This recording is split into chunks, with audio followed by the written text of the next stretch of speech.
How to Read Your Bible for All It's Worth, Chapter 2. The Basic Tool, a Good Translation.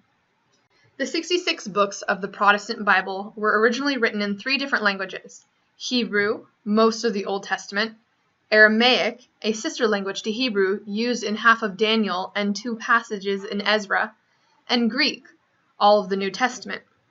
We assume that most of the readers of this book do not know these languages.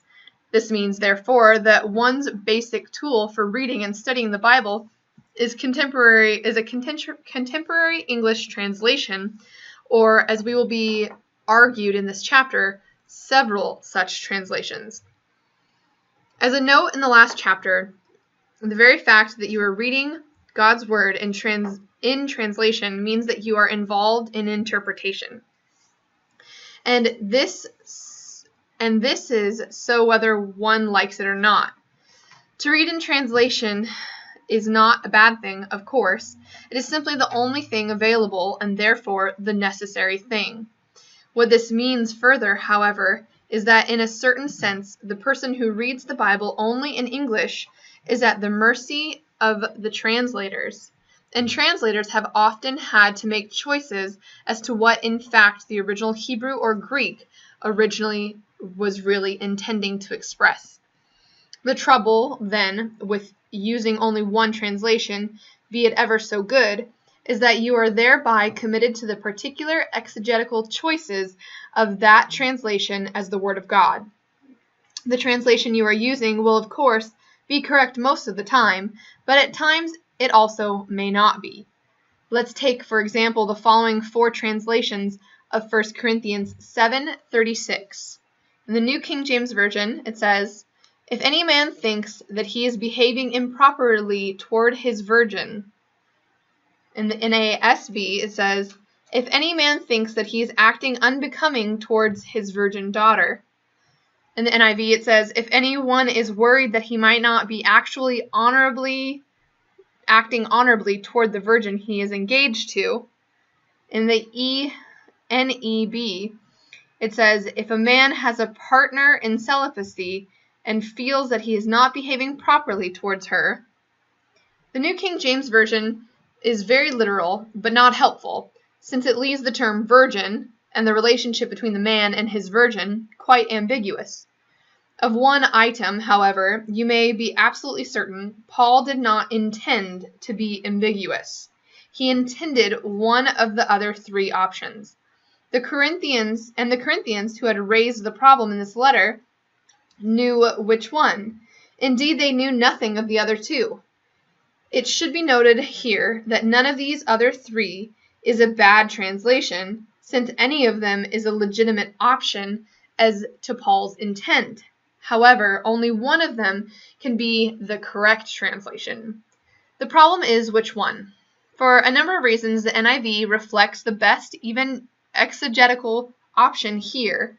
In fact, the NEB reading is now a marginal note in the newer REB. However, if you regularly read only the NASB, which also has a less likely option here, then you are committed to an interpretation of the text that is quite unlikely to be what Paul intended. And this kind of example can be illustrated hundreds of times over. So, what to do? First, it is probably a good practice to regularly read one main translation, provided it is a really good one. This will aid in memorization as well as give you consistency.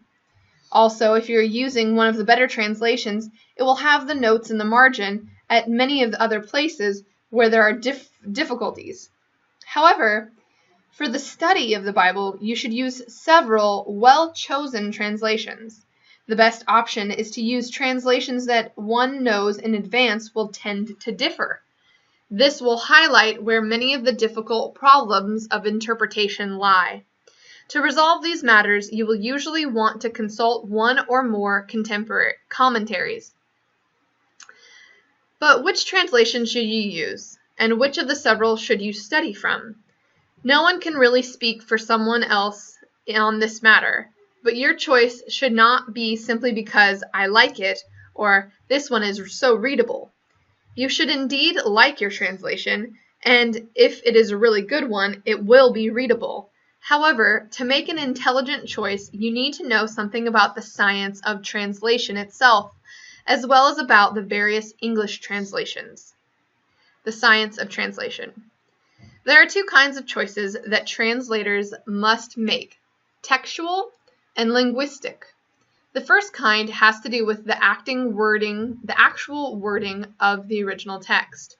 The second has to do with the translator's theory of translation that underlies their rendering of the text into English. The question of the text. The first concern of translators is to be sure that the Hebrew or Greek text they are using is as close as possible to the original wording as it left the author's hand, or the hands of the scribe taking it down by dictation. Is this what the psalmist actually wrote? Are these the very words of Mark or Paul? Indeed, why should anyone think otherwise? Although the details of the problem of text in the Old and New Testaments differ, the basic concerns are the same. 1. Unlike Thomas Jefferson's Declaration of Independence, for example, whose handwritten original is preserved in America's National Archives, no such handwritten original exists for any biblical book. 2. What does exist are thousands of copies produced by hand, thus called manuscripts, and copied repeatedly over a period of about 1,400 years. For the New Testament, even longer for the Old Testament. 3. Although the vast majority of manuscripts, which for both Testaments come from the latter medieval period, are very much alike, for the New Testament, these later manuscripts differ significantly from the earlier copies and translations. In fact, there are over 5,000 Greek manuscripts of part or all of the New Testament, as well as thousands in Latin. And because these hand copies were made before the invention of the printing press, which helped guarantee uniformity, no two of them anywhere in existence are exactly alike. The problem, therefore, is to sift through all the available material, compare the places where the manuscripts differ, these are called variants, and determine which of the variants represent errors and which one most likely represents the original text. Although this may seem like an imposing task, and in some ways it is, translators do not despair because they also know something about textual criticism, the science that attempts to discover the original text of ancient documents. It is not our purpose here to give the reader a primer in textual criticism. This you may find in convenient form in the articles by Bruce Walk, Old Testament, and Gordon Fee, New Testament, in Volume 1 of the Expositor's Bible Commentary. Our purpose here is to give some basic information about what is involved in textual criticism so that you will know why translators must do it, and so that you make better sense of the marginal notes in your translation that say, other ancient authorities add, or some manuscripts do not have. For the purposes of this chapter, you will need to be aware of two items. 1. Textual criticism is a science that works with careful controls. There are two kinds of evidence that translators consider in making textual choices: external evidence, the character and quality of the manuscripts, and internal evidence, the kinds of mistakes to which copyists were susceptible. Scholars sometimes differ as to how much weight they give either of these strands of evidence, but all are agreed that the combination of strong external and strong internal evidence together makes the vast majority of choices somewhat routine. But for the remainder, where these two lines of evidence seem to collide, the choices are more difficult. The external evidence has to do with the quality and age of the manuscripts that support a given variant. For the Old Testament, this often amounts to a choice among the Hebrew manuscripts preserved in the Masoretic text, the MT, primarily medieval copies based on a very careful copying tradition. Earlier Hebrew manuscripts that have been preserved in part in the Dead Sea Scrolls, the DSS, dated before first Christian century, and manuscripts of ancient translations, such as the Greek Septuagint, produced in Egypt around 250 to 150 BC. A well-preserved copy of Isaiah found among the Dead Sea Scrolls has demonstrated that the Masoretic tradition has carefully preserved a very ancient text. Nonetheless, it often needs emendation from the Septuagint. Sometimes neither the Hebrew nor the Greek yields a tolerable sense, at which times conjectures are necessary. For the New Testament, the better external evidence was preserved in Egypt, where again a very reliable copying tradition existed. When this early evidence is also supported by equally early evidence from other sectors of the Roman Empire, such evidence is usually seen to be conclusive. The internal evidence has to do with the copyists and authors. When translators are faced with a choice between two or more variants, they usually can detect which readings are the mistakes because scribal habits and tendencies have been carefully analyzed by scholars and are now well known. Usually the variant that best explains how all the others came about is the one presumed to be the original text.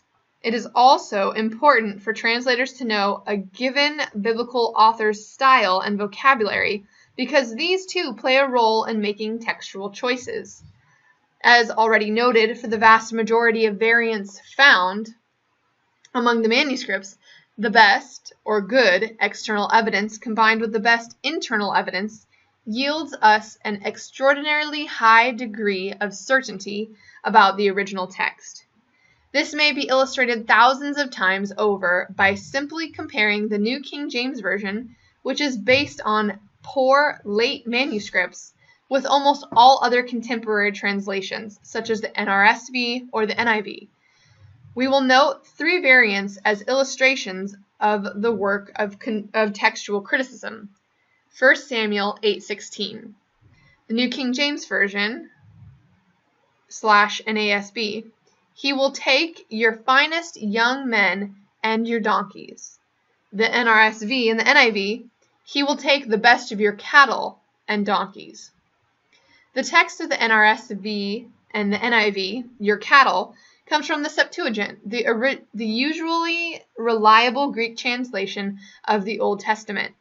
The New King James Version and the NASB follows the Masoretic text, reading young men, a rather unlikely term to be used in parallel to donkeys. The origin of the miscopy in the Hebrew text, which the New King James Version followed, is easy to understand. The expression for your young men in Hebrew is blah, blah, blah, while your cattle is, they are much alike as television and telephone. For example, the error could not have been made oral. The incorrect copying of a single character by a scribe resulted in a change of meaning. The Septuagint was translated sometime before the miscopy was made, so it preserved the original your cattle. The accidental change to your young men was made later, affecting medieval Hebrew manuscripts, but too late to affect the pre-medieval Septuagint. Mark 1:2 in the New King James Version says, as it is written in the prophets. In the NIV it says, as it is written in Isaiah the prophet. The text of the NIV is found in all the best early Greek manuscripts. It is also the only text found in all the earliest 2nd century translations, Latin, Coptic, and Syriac, and is the only text known among all but one of the church fathers before the 9th century. It is easy to see what happened in the later Greek manuscripts, since the citation that follows is combined of Malachi 3:1 and Isaiah 40:3. A later copyist corrected Mark's original text to make it more precise. In 1 Corinthians 6:20 in the New King James Version, therefore glorify God in your body and in your spirit, which are God's. And in NIV, therefore honor God with your bodies. This example was chosen to illustrate that, on occasion, changes to the original text were made by copyists for theological reasons. The words, "and in your spirit," which are God's, though found in most of the late-century medieval Greek manuscripts, do not appear in the early Greek evidence or in the Latin-speaking church in the West. They had been in Paul's original letter. Had they been in Paul's original letter? It is nearly impossible to explain either how or why copyists would have left them out so early and so often, but their late appearance in Greek manuscripts can be easily explained. All such manuscripts were copied in monasteries at a time when Greek philosophy, with its low view of the body, had made inroads into Christian theology. So, some monks added "in your spirit," and then concluded that the body and spirit are God's. While this is true, these additional words deflect Paul's obvious concern with the body in this passage, and are thus no part of the Spirit's inspiration of the apostle. It should be noted here that, for the most part, translators work from Greek and Hebrew texts edited by careful, rigorous scholarship. For the New Testament, this means that the best text has been edited and published by scholars who are experts in this field. But it also means, for both testaments, that the translators themselves have access to an apparatus, textual information in footnotes, that includes the significant variants along with their manuscript support. 2. Although textual criticism is a science, it is not an exact science, because it deals with many human variables. Occasionally, especially when translation is the work of a committee, the translators will themselves be divided as to which variant represents the original text and which is, or are, the scribal errors. Usually, at such times, the majority choice will be found in the actual translation, while the minority choice will be in the margin. The reason for the uncertainty may be either that the best manuscript evidence conflicts with the best explanation of how the error came about, or that the manuscript evidence is evenly divided and either variant can explain how the other came to be. We can illustrate this from 1 Corinthians 13:3, which in the 1984 NIV looks like this. 1984. Surrender my body to the flames. In the NIV note, surrender my body that I may boast. But in the NIV in 2011, the verse now looks like this. Give over my body to hardship that I may boast. The NIV note, give over my body to the flames. In the Greek, the difference is only one letter. The word boast has the best and earliest Greek support. The word flames appeared first in Latin translation at a time when Christians were being burned at the stake. In this case, both readings have some inherent difficulties. Flames represents a form that is ungrammatical in Greek. Moreover, Paul's letter was written well before Christians were martyred by burning, and no one ever voluntarily gave over their bodies to be burned at the stake. On the other hand, while supported by what is easily the best evidence, it has been difficult to find an adequate meaning for that I may boast. Here is one of those places where a good commentary will probably be necessary in order for you to make up your own mind. The preceding example is a good place for us also to refer you back to the last chapter. You will note that the choice of the correct text is one of the content questions. A good exegete must know, if it is possible to know, which of these words Paul actually wrote. On the other hand, it should also be noted that Paul's final point here is little affected by that choice. In either case, he means that if one give the body over to some extreme sacrifice or the like, but lacks love, it is all for nothing. This, then, is what it means to say that translators must make textual choices, and it also explains one of the reasons why translations will sometimes differ. and also why translators are themselves interpreters. Before we go on to the second reason why translations differ, we need to make a note here about the King James Version and its most recent revision, the New King James Version. The King James Version for a long time was the most widely used translation in the world. It also served for several centuries as the classic expression of the English language. Indeed, its translators coined the phrase that will be forever embedded in our language: coals of fire, the skin of my teeth, tongues of fire.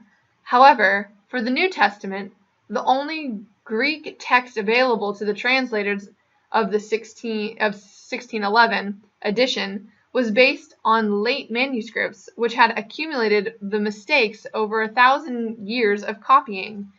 Few of these mistakes, we must note that there are many of them, make any difference to us doctrinally, but they often do make a difference in the meaning of certain specific texts.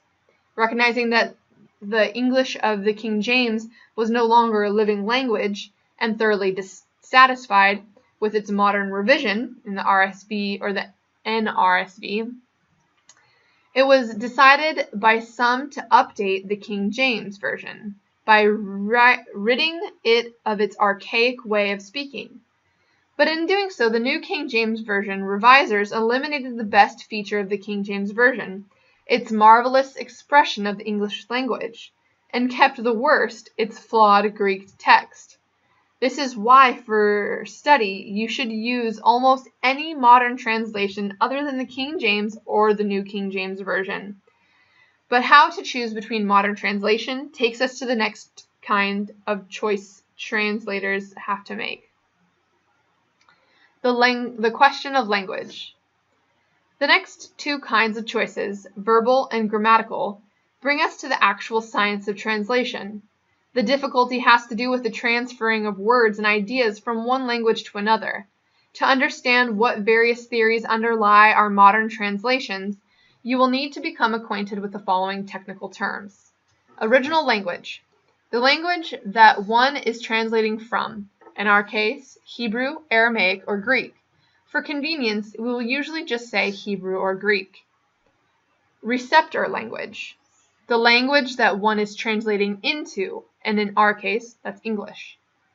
Historical distance has to do with the differences that exist between the original language and the receptor language, both in matters of words, grammar, and idioms, as well as in matters of culture and history. Formal equivalence: the attempt to keep as close to the form of the Hebrew or Greek, both words and grammar, as can be conveniently put into understandable English. The closer one stays to Hebrew or Greek idiom, the closer one moves toward a theory of translation often described as literal. Translations based on formal equivalence will keep historical distance intact at all points. The problem here, however, is that understandable English is not the goal of good translation. Rather, the goal is good contemporary English that is comparable in language and meaning to the original author's intent, as much as that can be determined from the context. Functional equivalence: the attempt to keep the meaning of the Hebrew or Greek, but to put their words and idioms into what would be the normal way of saying the same thing in English. The more one is willing to forego formal equivalence for functional equivalence, the closer one moves toward a theory of translation frequently described as dynamic equivalent. Such translations sustain historical distance on all historical and factual matters, but update matters of language, grammar, and style. Free translation: the attempt to translate the ideas from one language to another, with less concern about using the exact words of the original. A free translation, sometimes also called a paraphrase, tries to eliminate as much of the historical distance as possible and still be faithful to the intent of the original text. The danger here is that a free translation can easily become too free reflecting how the translator wishes the concepts would have been conveyed, rather than reflecting faithfully how they actually are conveyed in the original text. Theory of translation has basically to do with whether one puts primary emphasis on formal or functional equivalency, that is, the degree to which one is willing to go in order to bridge the gap between the two languages, either in use of words and grammar or in bridging the historical distance by offering a modern equivalent. For example, should lamp be translated to flashlight or torch in cultures where these serve the purpose a lamp once did? Or should one translate it lamp and let readers bridge the gap for themselves? Should holy kiss be translated to the handshake of Christian love in cultures where public kissing is offensive? Should coals of fire become burning embers? Since this is more normal English, should endurance inspired by hope, as said in 1 Thessalonians 1:3, a formal equivalent that is almost meaningless in English, be rendered to your endurance inspired by hope, which is what Paul's Greek actually means. Translators are not always consistent, but one of these theories will govern all translators' basic approach to their task. At times, the free or literal translations can be excessive, so much so that Clarence Jordan, in his Cotton Patch version, translated Paul's letter to Rome as to Washington, while Robert Young, in a literal rendering published in 1862, transformed one Pauline sentence into the impossible English, "Wheredom is actually heard of among you, and such whoredom is not even named among the nations, as that one hath the wife of the father." 1 Corinthians 5:1. This is not a valid translation at all. The several translations of the whole Bible that are most easily accessible may be placed on a formal or functional equivalent and historical distance scale. As shown on the following graph, line 1 represents the original translations, line 2 their various revisions.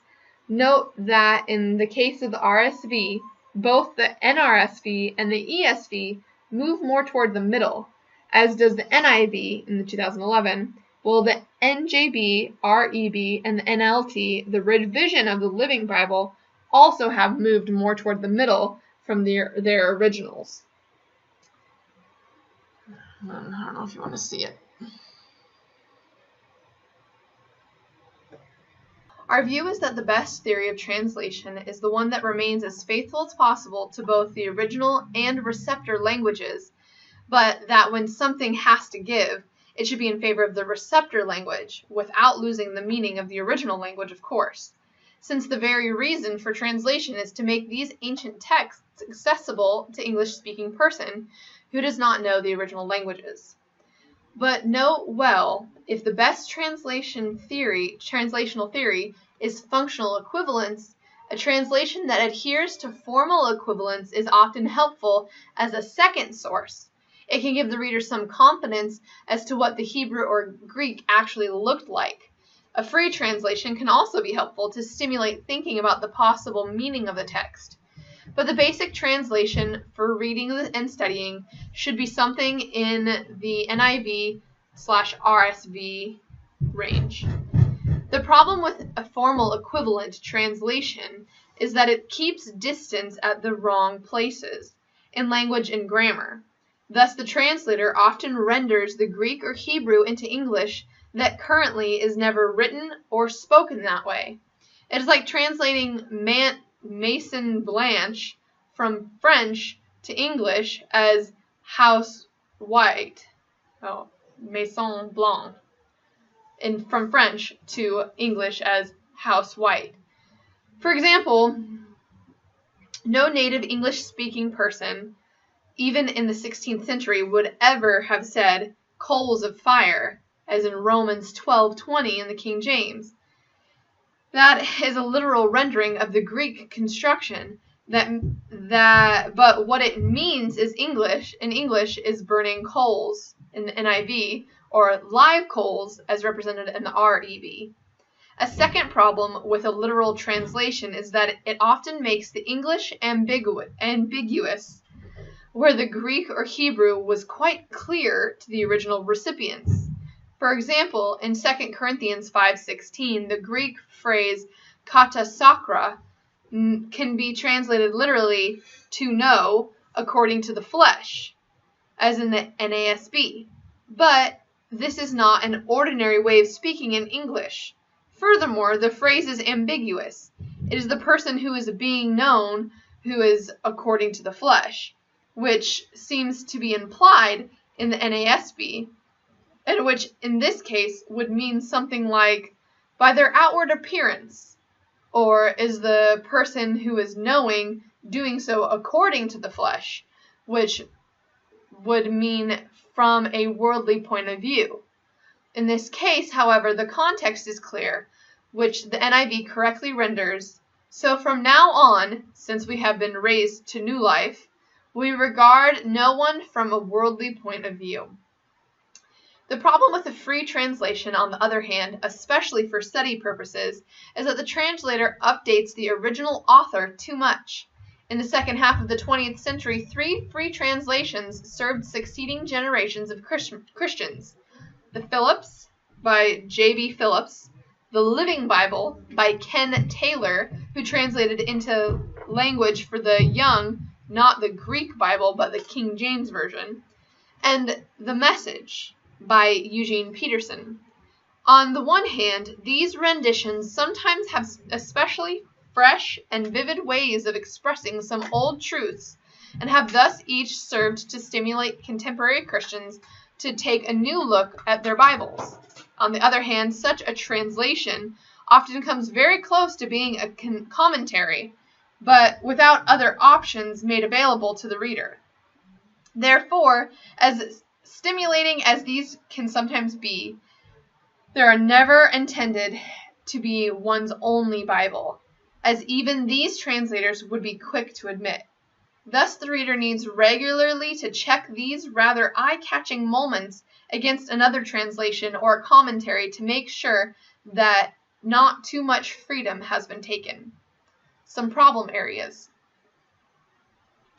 The various translations handle the problem of historical distance can best be noted by illustrating several of the kinds of problems involved. 1. Weights, measures, money. This is a particularly difficult area. Does one transliterate the Hebrew and Greek terms Ephah, and Homer, and etc., or try to find their English equivalents? If one chooses to go with the equivalents in weights and measures, does one use the standard pounds and feet, still in vogue in the United States but not in Canada, or does one follow the rest of the English-speaking world and translate to liters and meters? Inflation can make a mockery of monetary equivalents in a few years. The problem is further complicated by the fact that exaggerated measures or money are often used to suggest contrast or startling results, as in Matthew 18:24-28 or Isaiah 5:10. To transliterate in these cases would likely cause an English reader to miss the point of the passages altogether. The King James Version, followed closely by the New King James Version and the NRSV, was inconsistent in these matters. For the most part, they transliterated so that we got baths, ephahs, homers, shekels, and talents. Yet the Hebrew amah was translated cubit, the zeret a span, and the Greek mina became the British pound, while the denarian became a mere penny. For most North Americans, all of these have the effect of being meaningless or misleading. The NASB uses cubit and span, both of which, according to modern dictionaries, represent an ancient linear unit but otherwise consistently translates and then puts an English equivalent in the margin, except for John 2:6, where the NASB had put the translation in the margin. This is the way the original NIV also chose to go, except for Genesis 6-7, where cubits were turned into feet, while the marginal notes are given both in English standards and in metric equivalents. The apparent reason for this is that the cubit was just flexible enough in length so as to preclude precision in English, especially when translating the measurements of structures. On the matter of monetary equivalents, translations are sometimes puzzling, but in fairness, the difficulties here are enormous. Take, for example, the first occurrence of talenton and denarian in the New Testament in Matthew 18:23-34, the parable of the unmerciful servant. The talenton was a Greek monetary unit of a varying but very large amount. Traditionally, it was translated into English as talent, which you will immediately recognize as quite problematic, since that word has changed meaning over time in English to connote ability. The denarian, on the other hand, was a Roman monetary unit of a modest amount, basically the daily wage of a day laborer. So what to do with these words? In the parable, when they are intentionally not precise amounts, but are purposely hyperbolic contrast. See chapter 8. The NIV, therefore, rightly translate 10,000 talents as 10,000 bags of gold, and 100 denarii as 100 silver coins, and then explains the words in a footnote. On the other hand, when a precise amount is in view or the coin itself is being spoken about, most contemporary formal and functional equivalent translations have moved towards transliterating denarius, but are still ambivalent about the talent. We would argue that either equivalents or translations with marginal notes are a good procedure with most weights and measurements.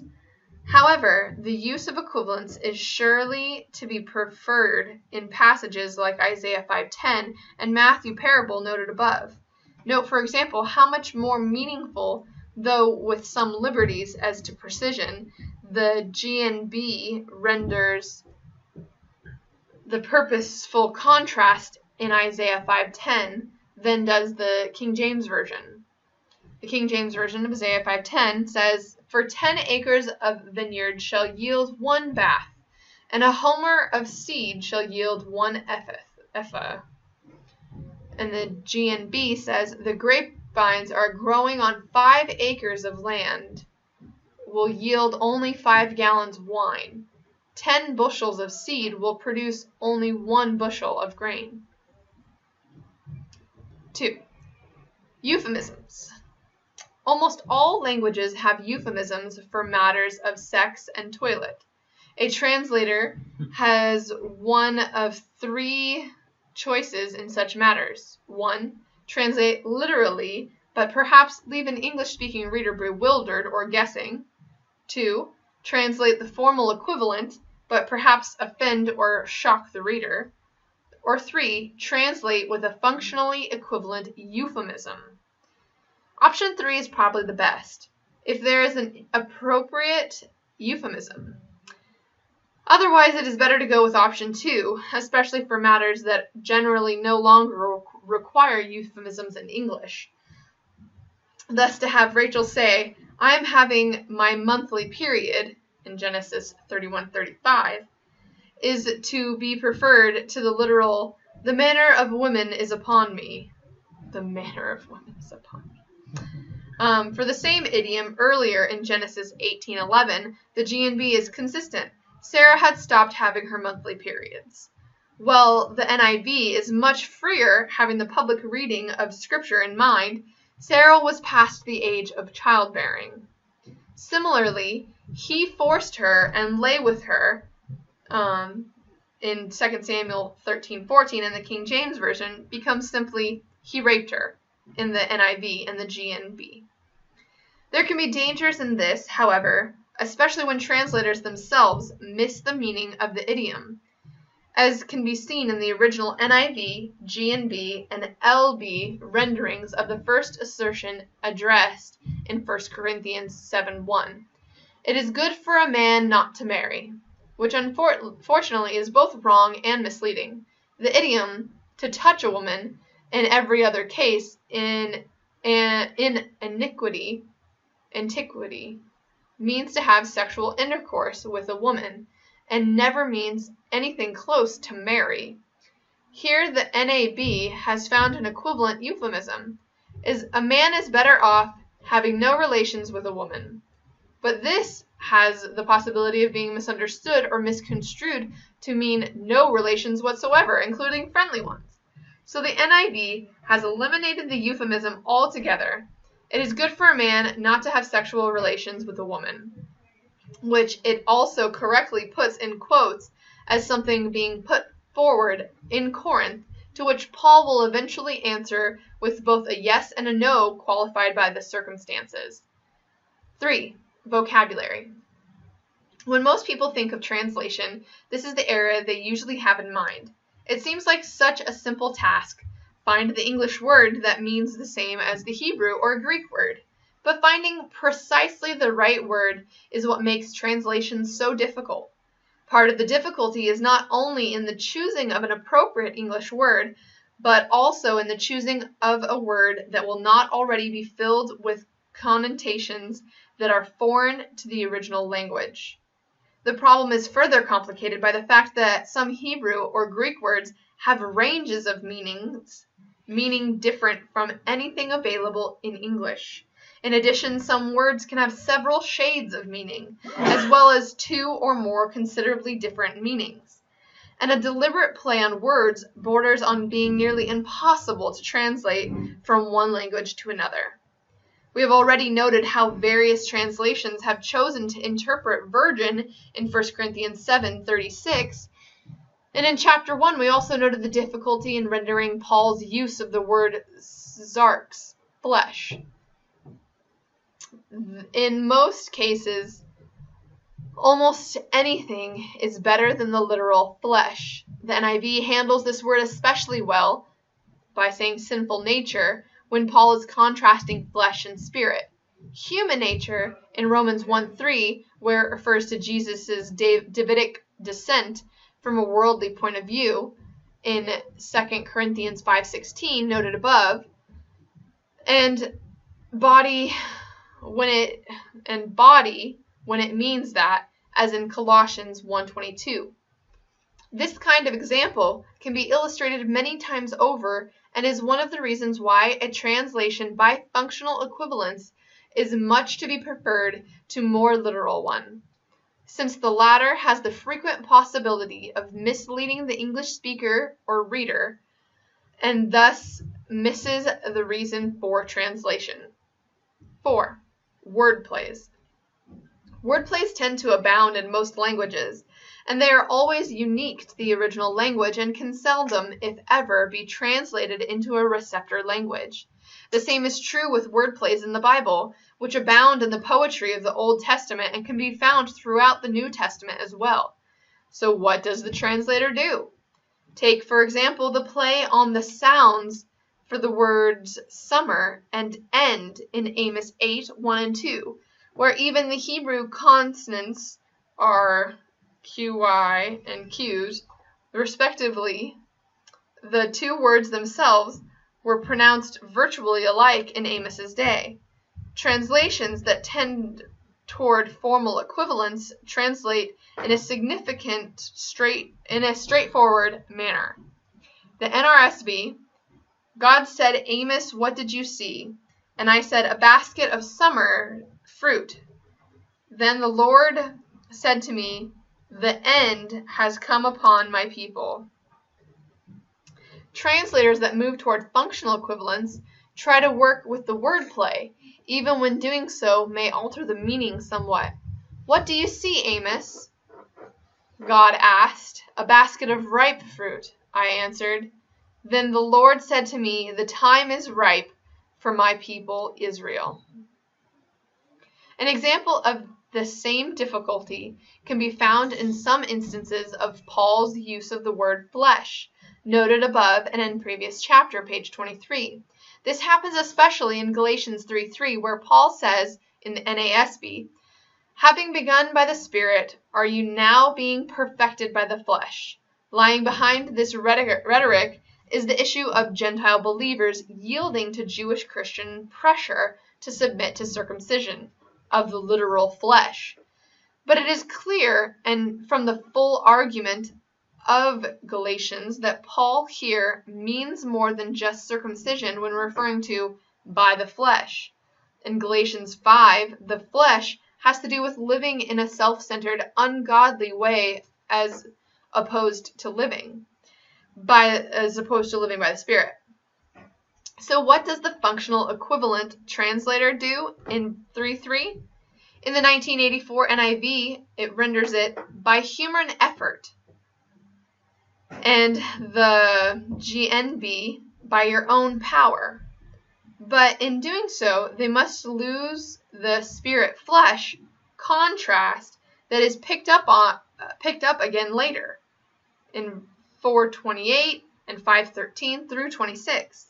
Both ways of translating are right, of course, in keeping with the respective theories of translation, but in both cases something is lost, simply because these particular word plays are not available in English, and this is yet another reason why you should frequently use more than one translation, especially when reading.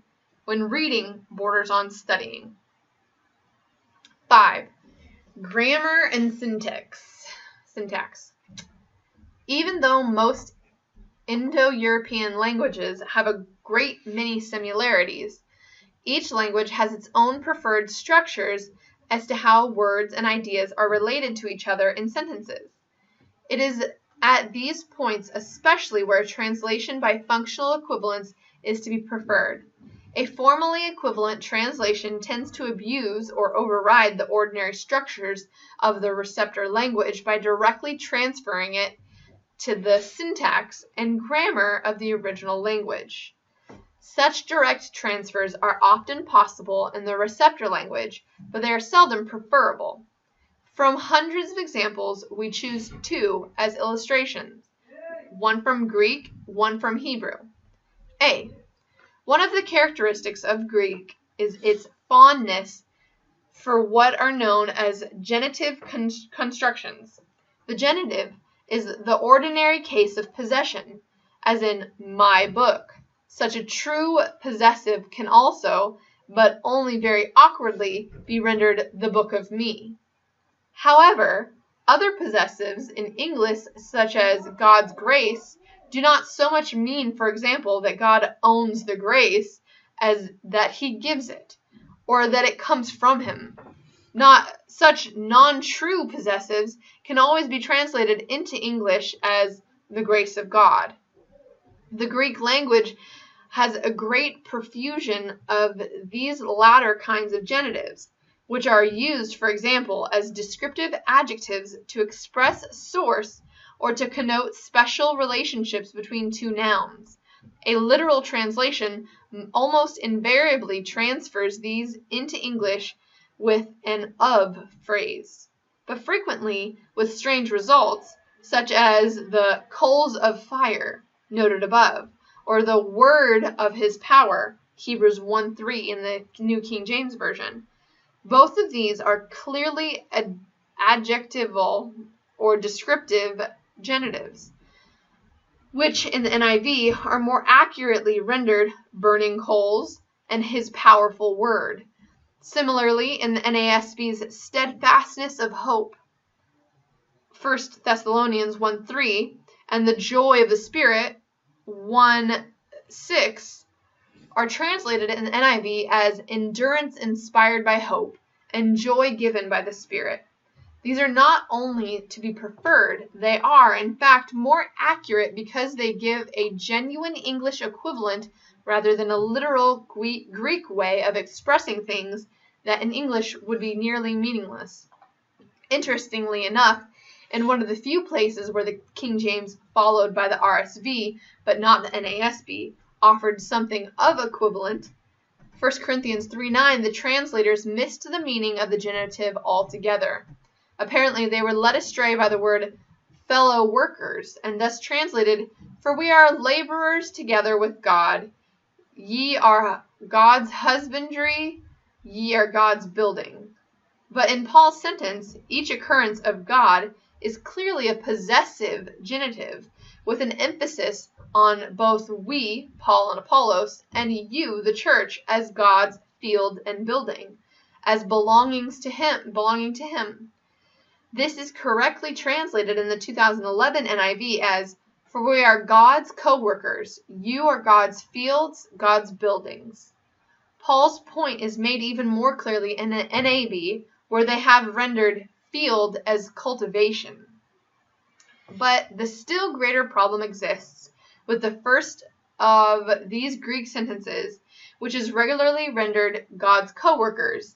In almost anyone's understanding of English, this would mean co-workers with God, as it has, in fact, been so often understood. But Paul's genitive is almost certainly intended as a possessive, meaning co-workers in God's service, as the 2011 NIV renders it, not working alongside God, as the standard rendering seems to imply, and is thus frequently misunderstood and misused. Example B. Thousands of times in the Old Testament, the King James Version translators woodenly followed the Hebrew word order in a way that does not produce normal idiomatic English. One common example is how often verses, with each verse a paragraph, begin with the word "and." For example, in Genesis 1, every verse, without exception, begins with "and," a total of 30 times. Even the New King James Version translators had difficulty with this idiom. Nonetheless, they still render the Hebrew "and" in almost every case, using "and," "then," "so," etc. Now compare the NIV. It reduces the number of occurrences of "and" to 15, while at the same time improving the flow of the language so that it sounds more natural to the ear.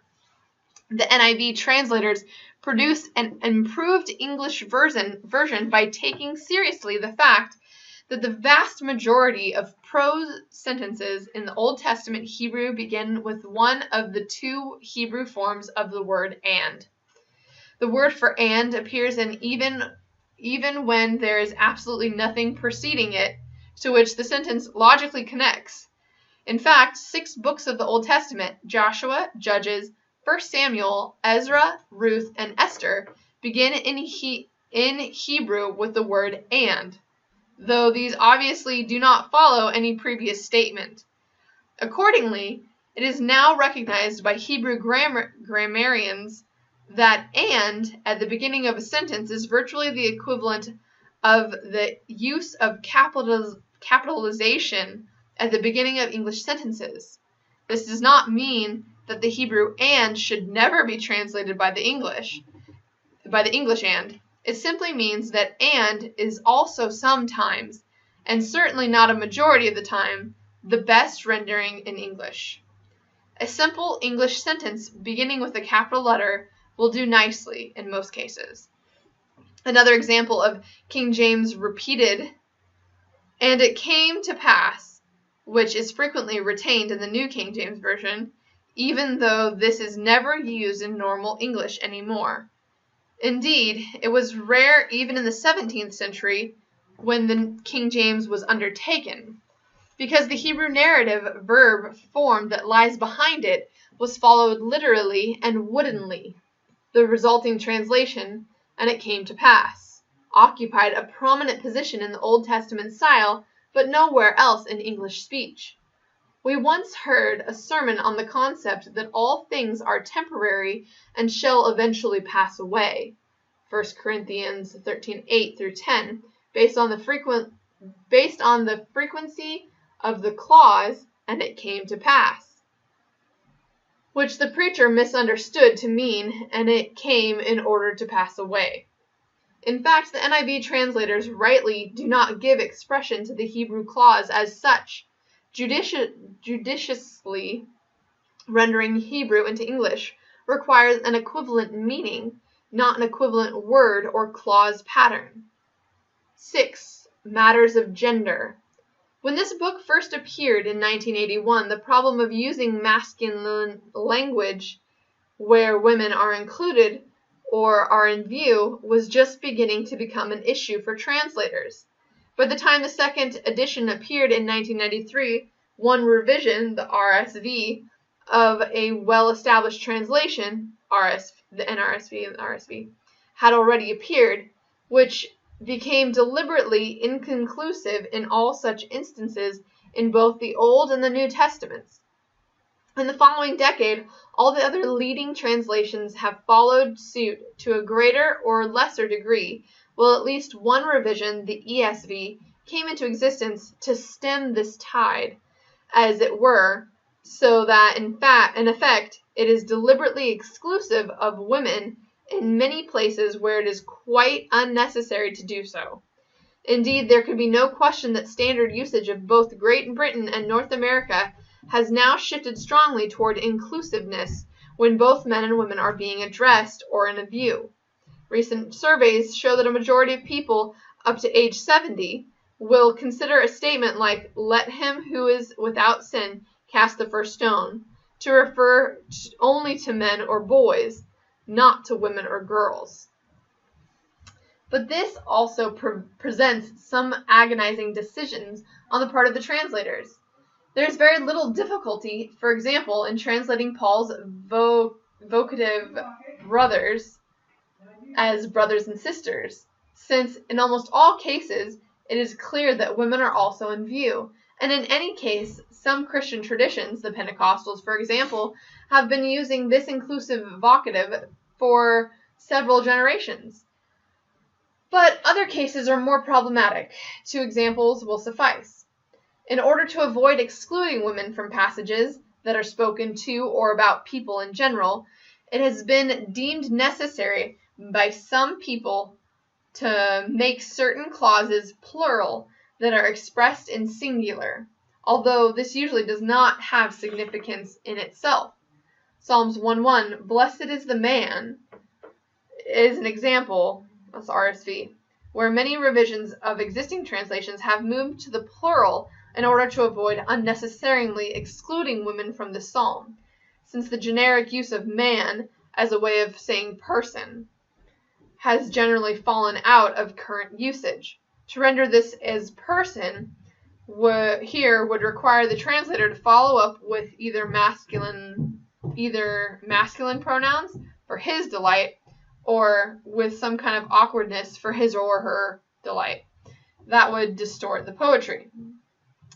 Although there have been a variety of attempts to resolve this problem in contemporary English versions, the present NIV seems to have done so quite successfully by recasting to one in verse 1 to person in verse 3, and simply the wicked and the righteous for the concluding contrasts in verses 4-6.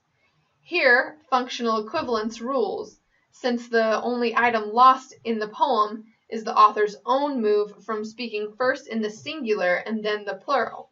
What is lost in terms of actual meaning is usually relatively small in these sorts of cases. It should be noted that pluralizing is not usually particularly harmful, and the issue is more a matter of getting used to a shift in English grammar. In nomadic sayings that begin with "if anyone" or "whoever," or "when someone," the standard English rule learned by the author as schoolboys was that these must be followed by a singular pronoun, which of course was always masculine. But that was not everyone's rule, since it turns out that several well-known authors of the 19th century English novels frequently used a singular them, their, or they in such sentences. Again, this is now becoming standard in English, at least in the print and spoken media, so that one can regularly hear, "If anyone, let them." For one of the authors of this book, the issue was settled a couple years back when a TV advertisement used anyone ... they in the sentence.